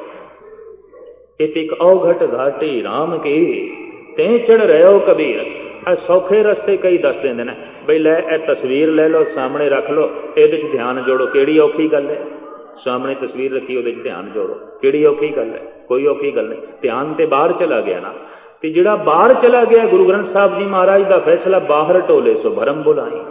अपने तो बाहर जिहड़ा लभदा पिया भरम विच पिया, क्योंकि उसनूं लभना है अपने विचों। वसी रब हियाली है जंगल क्या ढूंढे, उन्होंने तो अपने अंदरों लभना है, बाहर टोले सो भरम बुलाए। वो जो अंदरों लभना है तो फिर कोई साधन भी अंदरों चाहिए, तो आवाज अंदरों कढ़नी है, वाहिगुरु वाहिगुरु की, ये ध्यान जोड़ना है। पर ध्यान जोड़न लगे इतना ख्याल रखना है कि जीवन मर्यादा दे होवे, जिन्हों कहते ने इस्लामी पुरुष शरा, जिन्हों मोहम्मद साहब ने कह दिता है खुदा तक वही पहुंचेगा, हकीकत तक वही पहुंचेगा जिहड़ा पहला शरीयत दे चावे, शरा दे चावे। सनातनी ऋषि मुनिया ने कह दिता है ज्ञान तक ईश्वर तक वही पहुंचेगा जिहड़ा पहले कर्म कांड दे चावे। तो बड़ा लंबा चौड़ा कर्म कांड है, मनु महाराज ने लिखे है, मनु स्मृति मौजूद है, हिंदू धर्म का विधान। तो वो जिहड़ा विधान है, वो जिहड़ा धर्म खंड की व्याख्या है, वो मनु स्मृति की सारी मौजूद है। साडे रहतनामे ने, जिस तरह मनु स्मृति है, इस्लाम दे हदीसां ने, साडे च रहतनामे। रहतनामे की ने समुची देही दी साजना शरीर दी, क्योंकि पहले शरीर है, फिर मन है, फिर आत्मा है। तो कम से कम पहले जिस मनुख का शरीर ते ही कंट्रोल नहीं उसका कि मन ते खाक होगा। मन ते गल बाद सूक्ष्म है ना, इस दे उत्ते काबू पाना ते गल औखी है। पहले कम से कम तू शरीर ते काबू पा, तू शरीर नूं ते संयम दे च रख, तू शरीर नूं ते ऐसा बना जो गुरु नूं प्रवान होवे, गुरु नूं कबूल होवे। फिर तू मन नूं ऐसा बना जो गुरु नूं कबूल होवे, फिर तू आत्मा नूं ऐसा बना कि परमात्मा नूं कबूल होवे। गल तो इस तरह की है। हुण तू शरीर ऐसा बनावे गुरु नूं प्रवान नहीं, ते मन ते दूजे नंबर ते, आत्मा ते तीजे नंबर ते, वो ते होर बिखड़ी है, वो ते होर उचाइयां ने, वो ते होर बहुत अगे की गल है। तो मैं इस तरह इसका निर्णय करता हूं धर्म खंड का। धर्म खंड चूंकि सारी गल महाराज ने कह दी है तरतीब की, मर्यादा की, तो मर्यादा पहले देनी है शरीर को, नाम जपना है और मर्यादा देनी है शरीर को। हुण एक बंदा नाम जपे, खाना पीना संयम दे च नहीं, पहनना संयम दे च नहीं, बोलना संयम दे च नहीं, उठना बैठना संयम दे च नहीं, उहदा नाम जपिया किसी काम नहीं, कोई लेखे नहीं। उहदे बारे साहिब गुरु अर्जन देव जी महाराज कहते जोवें कूप संचन को बसुदा, उठ बैल गए चर बेल। बड़ा पुराना उदाहरण दिता है गुरु अर्जन देव जी ने अपने वक्त का। बेल ते बैल, बेल कहते वल्लां जिहदे नाल खरबूजे लगदे ने, इंदवाणे लगदे ने, होर कई साग सब्जियां लगदियां बेलां दे नाल, वल्लां दे नाल। उठ बैल गए चर बेल, जोवें कूप सन चन को बसदा। पातशाह कहते ने कि एक किसान ने हलट दे नाल बैल जोड़िया ते बैल चलदा पिया, पानी निकल रहा है और खेती नूं पानी दिता जा रहा है। ਸ਼ਾਮ ਦੇ ਵਕਤ ਕਿਸਾਨ ਆਪ ਵੀ ਥੱਕ ਗਿਆ, ਬੈਲ ਵੀ ਥੱਕ ਗਿਆ, ਤੇ ਹਲਟ ਦੇ ਨਾਲੋਂ ਬੈਲ ਨੂੰ ਖੁੱਲਾ ਛੱਡ ਦਿੱਤਾ, ਕਿੱਲੇ ਨਾਲ ਬੰਨਣਾ ਭੁੱਲ ਗਿਆ। ਤੇ ਹੋਇਆ ਕਿ ਬੈਲ ਉਹ ਸਾਰੀਆਂ ਬੇਲਾਂ ਹੀ ਖਾ ਗਿਆ ਜਿਹਦੇ ਚੋਂ ਫਲ ਨਿਕਲਣੇ ਸਨ, ਜਿਹਦੇ ਚੋਂ ਅਜੇ ਸਾਗ ਸਬਜ਼ੀ ਨਿਕਲਣੇ ਸੀ, ਸਾਰੀਆਂ ਹੀ ਬੇਲਾਂ ਖਾ ਗਿਆ। ਉੱਠ ਬੈਲ ਗਏ ਚਰ ਬੇਲ। ਕਥਾ ਕੀਰਤਨ ਇਹ ਸੁਣਦੇ ਹਾਂ, ਮਨ ਨੂੰ ਜੋੜਦੇ ਹਾਂ ਇਸ ਦੇ ਨਾਲ, ਹਿਰਦੇ ਦੀ ਧਰਤੀ ਨੂੰ ਸਿੰਚਦੇ ਹਾਂ, ਅੰਦਰ ਕੁਝ ਸ਼ੁਭ ਗੁਣਾਂ ਦੇ ਬੂਟੇ ਪੈਦਾ ਹੋ ਜਾਂਦੇ ਨੇ, ਚੰਗੇ ਖਿਆਲਾਂ ਦੇ, ਜਿਹਨੂੰ ਕਹਿੰਦੇ ਨੇ ਚੰਗੇ ਖਿਆਲ। ਇੱਥੇ ਪੈਦਾ ਹੁੰਦੇ ਨੇ ਗੁਰਦੁਆਰੇ, ਚੰਗੇ ਖਿਆਲ ਅੰਦਰੋਂ ਪੈਦਾ ਹੁੰਦੇ ਨੇ। ਤੇ ਜਿਉਂ ਗੁਰਦੁਆਰੇ ਤੋਂ ਬਾਹਰ ਜਾਂਦੇ ਆ, ਮਨ ਨੂੰ ਖੁੱਲਾ ਛੱਡ ਦਿੰਦੇ ਆ, ਤੋ ਜਿਹੜੇ ਸ਼ੁਭ ਖਿਆਲਾਂ ਦੇ ਬੂਟੇ ਹੁੰਦੇ ਨੇ ਨਾ, ਉਹ ਅਜੇ ਉਹਨਾਂ 'ਚ ਫਲ ਤੇ ਨਿਕਲਣਾ ਸੀ ਨਾ, ਉਸ ਤੋਂ ਪਹਿਲੇ ਹੀ ਮਨ ਖਾ ਜਾਂਦਾ, ਉਸ ਤੋਂ ਪਹਿਲੇ ਹੀ ਖਤਮ। ਉੱਠ ਬੈਲ ਗਏ ਚਰ ਬੇਲ। ਸਾਹਿਬ ਕਹਿੰਦੇ ਰੋਜ਼ ਹੀ ਬੰਦਾ ਐਸਾ ਕਰਦਾ, ਬੇਲਾਂ ਲਾਈ ਜਾਂਦਾ, ਰੋਜ਼ ਖਵਾਈ ਜਾਂਦਾ, ਫਲ ਤੱਕ ਪਹੁੰਚਣ ਹੀ ਨਹੀਂ ਦਿੰਦਾ। ਉਹਨਾਂ 'ਚ ਕੋਈ ਫਲ ਨਿਕਲੇ, ਉਹਨਾਂ ਦੇ 'ਚ ਕੋਈ ਰਸ ਨਿਕਲੇ, ਉਹਨਾਂ ਦੇ 'ਚ ਕੋਈ ਆਨੰਦ ਪੈਦਾ ਹੋਵੇ, ਇਸ ਤਰ੍ਹਾਂ ਦਾ ਕੋਈ ਸੰਜਮ ਨਹੀਂ। ਜ਼ਰੂਰ ਨਾਮ ਜਪਦਾ ਹੈ, ਜ਼ਰੂਰ ਕਥਾ ਕੀਰਤਨ ਸੁਣਦਾ ਹੈ, ਜ਼ਿੰਦਗੀ ਨੂੰ ਕੋਈ ਸੰਜਮ ਨਹੀਂ ਦਿੰਦਾ, ਮਰਿਆਦਾ ਨਹੀਂ ਦਿੰਦਾ, ਸਭ ਕੁਝ ਬੇਮਰਿਆਦਾ। ਤੋ ਨਾਮ ਜਪਦਿਆਂ ਜਪਦਿਆਂ ਜਿਸ ਮਨੁੱਖ ਨੇ ਆਪਣੀ ਜ਼ਿੰਦਗੀ ਨੂੰ ਮਰਿਆਦਾ ਦਿੱਤੀ ਹੈ, ਉਹਦੀ ਸੁਰਤ ਪਹੁੰਚ ਜਾਏਗੀ ਗਿਆਨ ਖੰਡ ਵਿੱਚ। ਤੇ ਹੁਣ ਗਿਆਨ ਖੰਡ ਦੀ ਜਿਹੜੀ ਵਿਆਖਿਆ ਹੈ, ਗੁਰੂ ਗ੍ਰੰਥ ਸਾਹਿਬ ਜੀ ਮਹਾਰਾਜ ਦੀ ਕੁਛ ਬਾਣੀ ਮੈਂ ਤੁਹਾਡੇ ਸਾਹਮਣੇ ਰੱਖਾਂ, ਭਾਵੇਂ ਸਮਾਂ ਹੋ ਗਿਆ। ਗਿਆਨ ਖੰਡ ਧਰਮ ਖੰਡ ਕਾ ਇਹੋ ਧਰਮ, ਗਿਆਨ ਖੰਡ ਕਾ ਆਖੋ ਕਰਮ। ਸਾਹਿਬ ਕਹਿੰਦੇ ਹੁਣ ਮੈਂ ਗਿਆਨ ਖੰਡ ਦੀ ਗੱਲ ਕਰਨ ਲੱਗਾ ਵੀ ਇਹ ਬੰਦਾ ਧਰਮ ਖੰਡ ਤੋਂ ਬਾਅਦ ਹੁਣ ਗਿਆਨ ਖੰਡ ਵਿੱਚ ਪਹੁੰਚ ਗਿਆ। ਗਿਆਨ ਖੰਡ ਵਿੱਚ ਜਿਉਂ ਬੰਦੇ ਦੀ ਸੁਰਤ ਪਹੁੰਚਦੀ ਹੈ, ਪਹੁੰਚਣਾ ਸੁਰਤ ਨਹੀਂ ਹੈ, ਨਾਮ ਜਪਦਾ ਪਿਆ, ਸਭ ਕੁਝ ਉਸਦਾ ਸੰਜਮ ਵਿੱਚ ਹੈ, ਸੁਰਤ ਅੱਗੇ ਚਲੀ ਗਈ ਹੈ ਦੂਜੇ ਪੜਾਅ ਤੇ। ਤੇ ਦੂਜਾ ਪੜਾਅ ਹੈ ਗਿਆਨ ਖੰਡ। ਉੱਥੇ ਕੀ ਹੈ? ਕੇਤੇ ਪਾਉਣ ਪਾਣੀ ਬੈ ਸੰਤਰ, ਕੇਤੇ ਖਾਨ ਮਹੇਸ਼, ਕੇਤੇ ਬਰਮੇ ਘਾੜਤ ਘੜੀਏ ਰੂਪ ਰੰਗ ਕੇ ਵੇਸ। ਸਾਹਿਬ ਕਹਿੰਦੇ ਉੱਥੇ ਚੱਲ ਕੇ ਮਨੁੱਖ ਨੂੰ ਪਤਾ ਚੱਲਦਾ ਕਈ ਕ੍ਰਿਸ਼ਨ ਨੇ, ਕਈ ਰਾਮ ਨੇ, ਕਈ ਸਿੱਧ ਬੁੱਧ ਨਾਥ ਨੇ, ਕਈ ਮਹਾਤਮਾ ਬੁੱਧ ਨੇ, ਕਈ ਸਿੱਧ ਨੇ, ਕਈ ਗੋਰਖ ਜੈਸੇ ਨਾਥ ਨੇ, ਕਈ ਦੇਵੀਆਂ ਨੇ, ਕਈ ਦੇਵਤੇ ਨੇ। ਇਹ ਤੇ ਬੇਸ਼ੁਮਾਰ ਦੁਨੀਆ ਹੈ। ਇਸ ਵਾਸਤੇ ਗਿਆਨ ਖੰਡੀ ਮਨੁੱਖ ਅਵਤਾਰ ਦਾ ਪੁਜਾਰੀ ਨਹੀਂ ਹੋਏਗਾ, ਵਿਅਕਤੀ ਦਾ ਪੁਜਾਰੀ ਨਹੀਂ ਹੋਏਗਾ। ਗੱਲ ਖਤਮ। ਉਹਨੂੰ ਸਮਝ ਪੈ ਗਈ ਕਿ ਬਹੁਤ ਸਾਰੇ ਨੇ। ਗੁਰੂ ਗੋਬਿੰਦ ਸਿੰਘ ਜੀ ਮਹਾਰਾਜ ਕਹਿੰਦੇ ਨੇ ਕਿਤੇ ਕ੍ਰਿਸ਼ਨ ਸੇ ਕੀਟ ਕੋਟੇ ਬਣਾਏ। ਗੁਰੂ ਗੋਬਿੰਦ ਸਿੰਘ ਜੀ ਕਿਤੇ ਕ੍ਰਿਸ਼ਨ ਜੈਸੇ ਮਨੁੱਖ। ਹੁਣ ਕੀਟ ਸ਼ਬਦ ਵਰਤਿਆ ਬਿਲਕੁਲ, ਯਾਨੀ ਜਿਨ੍ਹਾਂ ਦੀ ਕੋਈ ਹਸਤੀ ਨਹੀਂ, ਕਰੋੜਾਂ ਨੇ, ਕੋਈ ਇੱਕ ਹੈ। ਹੁਣ ਤੁਸੀਂ ਆਖੋ ਇਹ ਤੇ ਗੁਰੂ ਨਾਨਕ ਗੁਰੂ ਗੋਬਿੰਦ ਸਿੰਘ ਜੀ ਕਹੀ ਜਾਂਦੇ ਨਹੀਂ। ਮੈਂ ਕੁਝ ਸ਼ਬਦ ਤੁਹਾਡੇ ਸਾਹਮਣੇ ਕਬੀਰ ਦੇ ਰੱਖਾਂ, ਨਾਮਦੇਵ ਦੇ, ਰਵਿਦਾਸ ਦੇ। ਜਿਉਂ ਉਹ ਪਹੁੰਚੇ ਨਾ ਗਿਆਨ ਖੰਡ ਵਿੱਚ ਕਬੀਰ, ਤੇ ਪਤਾ ਕੀ ਕਹਿੰਦੇ ਨੇ? ਕਬੀਰ ਕਹਿੰਦੇ ਨੇ ਕੋਟ ਸੂਰ ਜਾਂ ਕੇ ਪ੍ਰਗਾਸ, ਕੋਟ ਮਹਾਦੇਵ ਅਰ ਕਵਿਲਾਸ, ਦੁਰਗਾ ਕੋਟ ਜਾਂ ਕੇ ਮਰਦਨ ਕਰੇ, ਬ੍ਰਹਮਾ ਕੋਟ ਵੇਦ ਉਚਰੇ। ਕਬੀਰ ਦੀ ਪਤਾ ਪੰਡਤਾਂ ਨਾਲ ਕਿਉਂ ਨਾ ਬਣੀ? ਤੁਹਾਨੂੰ ਪਤਾ ਹੋਵੇ 17 ਦਫਾ ਇਸ ਵਿਚਾਰੇ ਨੂੰ ਮਾਰ ਪਈ ਬਨਾਰਸ ਵਿੱਚ। 3 ਦਫਾ ਇਸ ਨੂੰ ਜੇਲ੍ਹ ਹੋਈ, ਸਿਕੰਦਰ ਲੋਧੀ ਨੇ ਬੰਦ ਕਰ ਦਿੱਤਾ। 2 ਦਫਾ ਇਸ ਦਾ ਮਕਾਨ ਵੀ ਜਲਾ ਦਿੱਤਾ ਗਿਆ। ਐਸਾ ਕਿਉਂ? ਕਿਉਂ ਜਿਸ ਵਕਤ ਇਹ ਗਿਆਨ ਖੰਡ ਵਿੱਚ ਪਹੁੰਚਿਆ ਤੇ ਜਿਹੜੀਆਂ ਇਹ ਗੱਲਾਂ ਕਰਨ ਲੱਗ ਪਿਆ ਸੀ, ਆਮ ਬੰਦਿਆਂ ਨਾਲ ਮੇਲ ਨਹੀਂ ਖਾਂਦੀਆਂ ਸਨ। ਤੇ ਮੈਂ ਫਿਰ ਅਰਜ਼ ਕਰਦੇ ਹਾਂ, ਭਗਤ ਤੇ ਪਾਗਲ ਦਾ ਸੰਸਾਰ ਨਾਲ ਮੇਲ ਨਹੀਂ ਮਿਲਦਾ। ਲਫ਼ਜ਼ ਮੈਂ ਫਿਰ ਦੁਹਰਾ ਦੇ, ਭਗਤ ਤੇ ਪਾਗਲ ਦਾ। ਘਰ ਵਿੱਚ ਬੰਦਾ ਪਾਗਲ ਹੋਵੇ ਨਾ, ਉਹਦੇ ਨਾਲ ਸੰਬੰਧ ਜੋੜਨੀ ਬੜੀ ਔਖੀ ਗੱਲ ਹੈ।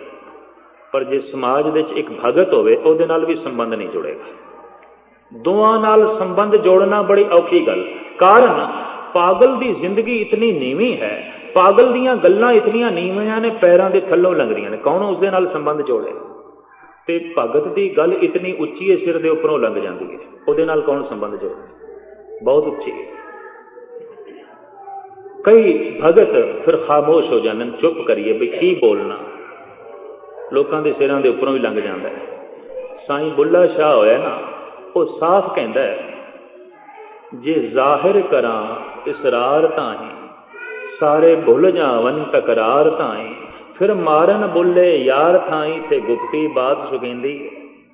ਕਹਿੰਦਾ ਜਿਹੜੀ ਗੱਲ ਮੈਂ ਜਾਣੀ ਹੈ, ਤੇ ਜੇ ਮੈਂ ਕਹਿ ਦਿਆਂ ਤੇ ਇਹ ਮੁਸਲਮਾਨ ਮੇਰੇ ਨਾਲ ਲੜ ਪੈਣਗੇ, ਮੈਨੂੰ ਮਾਰਨਗੇ।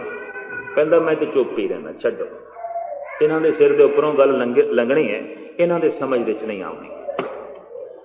तो भगत कबीर जी महाराज जिस वक्त ज्ञान खंड विच पहुंचे तो पता की कहंदे ने, सूरज एक नहीं करोड़ां ने। ते ऐ हिंदूओ किहड़े सूरज नूं पानी देंदे हो, किहड़े सूरज नूं देवता कही जांदे? कोट सूर जां के प्रकाश, एक सूरज नहीं करोड़ां ने। अज विज्ञान ने कह दिता है, अज तो 600 साल पहले कबीर कहंदा सी, कोट सूर जां के प्रगास, कोट महादेव अर कविलास। कबीर कहते करोड़ा शिव जी ने ते करोड़ा विष्णु ने। कैलाश पर्वत ते रहन वाले विष्णु ते शिव जी करोड़ा ने, एक नहीं। किहड़े शिव जी की पूजा करते, किहड़े विष्णु नूं मनदे? दुर्गा कोट जाके मर्दन करें, ब्रह्मा कोट वेद उचरें। करोड़ा दुर्गा देवियां ने, किहड़ी दुर्गा देवी नूं मनदे हो? सिर्फ कबीर का शब्द पढ़ के मैं थोड़े सामने रखदा पिया, अपनी तरफों कुछ नहीं कहता। कबीर जिस वक्त पहुंचे है ज्ञान खंड विच, कहंदा दुर्गा तो मैं करोड़ा वेखियां ने, किहड़ी दुर्गा की पूजा करनी, किस दुर्गा नूं मत्था टेकदे ते किहड़े ब्रह्मे नूं मनदे हो? मैं ते ब्रह्मे भी करोड़ा वेखे ने, करोड़ा तरह के वेदां की रचना पे करते हैं। वेद का मतलब है ज्ञान, करोड़ा तरह के ज्ञान दीयां गल्लां पे करते हैं। कोट चंद्रमे करें चराग, सुरतें 30 उजेवें पाक। भगत कबीर कहंदे चंद्रमा, क्योंकि मुसलमान चंद नूं वेख के ईद मनांदा। किसे थां सूरज प्रधान है, किसे थां चंद्रमा प्रधान है। समुचा मजहब कोई चंद्रमा नाल जुड़िया होया, कोई सूरज नाल। पुराना जिहड़ा बंदे कोल दिन दिहाड़ा समझण दा जिहड़ा ढंग सी ना, वार त्योहार गिणती कैलेंडर, ये चंद्रमा ही सी। जिस दिन चंद्रमा पूरा हो जाए ना, तो कहते सन पूरन माश, माश कहते हैं महीने नूं, माशी महीना, पूरन माश, अज महीना पूरा हो गया। भाई किस तरह चंद्रमा पूरा हो गया? ये बंदे को जरिया सी समझण दा, और कोई ढंग नहीं सी। पूरन माशी के आखिरी अर्थ ही बनते हैं और कुछ नहीं। पूरन माश महीना पूरा हो गया, पूरन माशी महीना मुकम्मल हो गया, महीना संपूर्ण हो गया। बाद विच बंदे नूं समझ पई कि संसार की हलचल का केंद्र चंद्रमा नहीं है, सूरज है। सूरज एक रास नूं छड़ के जो दूसरी रास दे प्रवेश करता है, रुतुआं बदलदियां ने, थित्तां बदलदियां ने, ते जिस दिन दूजी रास दे प्रवेश करता है, कुछ ना कुछ हलचल आउंदी है। उस दिहाड़े नूं कहंदे ने सांक्रांत। सांक्रांत का मतलब है जिहदे राहीं क्रांति घटित होंदी है, तब्दीली आउंदी। क्रांत कहंदे ने जो है पलटे में, तब्दीली नूं। सांक्रांत शब्द है जिन्हों असीं पंजाबी रूप संग्रांत कहंदे। सांक्रांति अज भी शब्द वरते ने हिंदुस्तान के, सांक्रांति, जिहदे राहीं क्रांति घटित होंदी है, जिहदे राहीं तब्दीली आउंदी है। ते तब्दीली सूरज नाल है। सूरज एको रुत अनेक, नानक करते के केते वेश। अणगिणत वेश जिहड़ी प्रकृति धारण करदी है सूरज करके। बंदे नूं पता चलिया कि ब्रह्मंड की हलचल का केंद्र सूरज है, चंद्रमा नहीं। लोकी फिर सूरज नाल जुड़े। फिर बाद विच पता चले आए इस सूरज के पिछे कोई होर सूरज है, ओदे पिछे कोई होर है, ओदे पिछे कुछ होर है। इस वास्ते ईश्वरवादियों की दुनिया च पूर्णमासी भी गई ते संग्रांत भी गई। ईश्वरवादी जैसे कबीर ने, कबीर कहते कोट सूर जाके प्रगास, कोट महादेव और कविलास।